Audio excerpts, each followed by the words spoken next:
Yeah, it's a messy job. So I've got some 3-inch polyiso styrofoam or foam, and it's double backed with aluminum foil, not for any specific reason other than that's what they had. You can see I've got 3-inch sheets, 2-inch sheet, and then my 1-inch that I am cutting with a circular saw and finishing the cut on the big ones with a fine tooth reciprocating saw. And there are easier ways to do this. A hot knife or a hot blade would probably go through this like no problem. Like, I don't know, a hot knife through butter? So what I've got going on is I've got the rig pretty well cleaned out, everything's sealed. I've got some wires to run for the fans and whatnot, and I'm gonna get to those here shortly, but I'm kind of fitting in my styrofoam. And take a look at my pants. That's from sawing it. That stuff is a mess. What I'm doing is, where I can, I'm getting my 3-inch foam in, foam board, polyiso, and where I've got, let's see, this one's probably a good example. This one actually pulls up. So this one is two things. I need airflow coming from my center bay, which will be sealed up eventually. You can see this stuff is just, I've had to cut, oh, where is it? Had to cut some of that to notch around that. Anyway, this whole center bay all the way down through here and all the way back through there will be sealed off. And I need airflow into my bays and to circulate everything, so I've got to have an air gap basically here.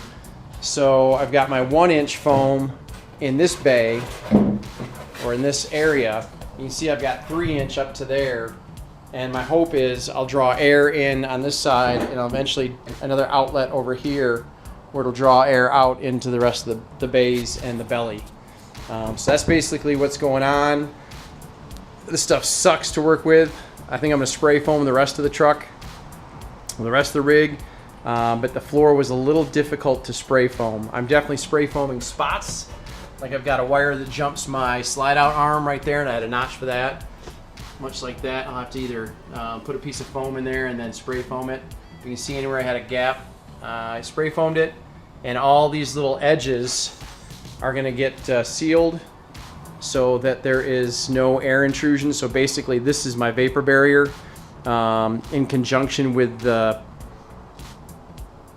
aluminum composite material or panel. So between this and the panel and the sealant all the way around that seals the floor to the frame rails, it'll be airtight and watertight. So let's see how this goes.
So this polyiso foam is super messy.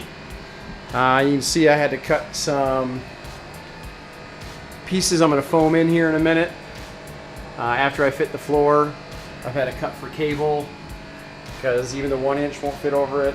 This one I actually fortunately wrote down I need air intake and outlet. There's an intake over there and an outlet into the center bay and an outlet here from this bay. So I have to leave those open. I've got a piece in the center just to kind of solid things up a little bit. And I've got that piece a flooring in, and it is nice to be walking around on something solid, I'll tell you what. But that's all, folks. I am going to put down some flooring on top of this, and it's a waterproof vinyl flooring, and it is pretty solid now, and I didn't realize how much this foam insulation would deaden the sound walking through the rig. But back to the mess. So I've had to cut some of these at funny angles, and I'll tell you what, the Sawzall with a little sharp metal blade, or not even a sharp one, just an old metal blade, cuts through it like a hot knife through butter with very little mess. I'm really happy with it. The 3-inch I've been cutting with a circular saw to mark it, and then finishing it off with a Sawzall, and all these oddball cuts I'm just cutting with a Sawzall, and it works great. I've got my lid started.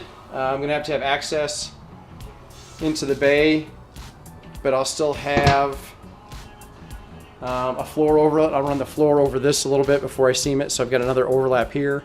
But I've got bracing down here for those guys, and then I'll put a hinge on the back side. Where we at? I'll put a hinge on the back side and should be good. And I'll put another solid piece back there once I get back to fitting that. But that's where we're at. Another late night.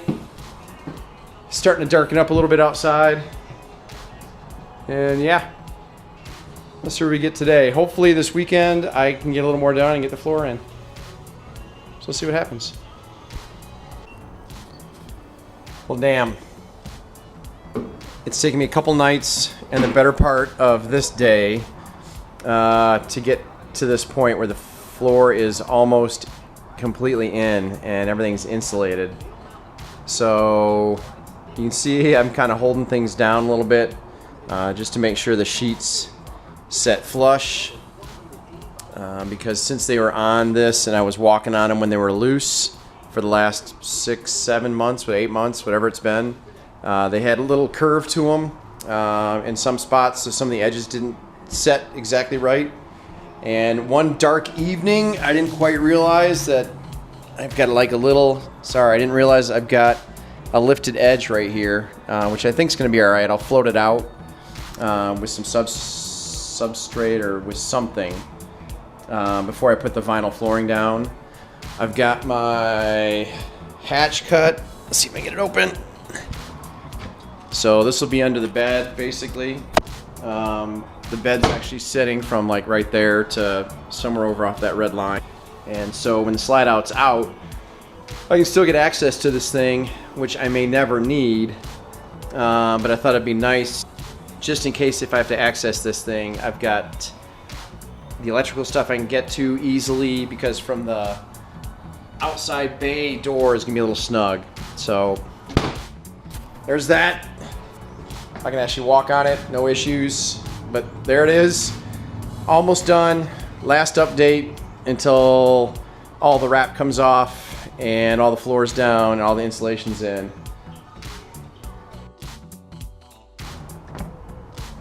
So there is the shower pan. And I once heard somebody say, if you can't weld, you sure darn well better be able to grind. It looks like I got a little spot right there I gotta hit. But yeah, I've got my corners together. So basically I ripped these 8-inch pieces, and what's gonna happen is the wall's gonna come down over this to flange it, and then I'll have my pan, my step down here and my pan below it. But yeah, the corners turned out fairly decent. Not perfect, but all I need them to be is watertight.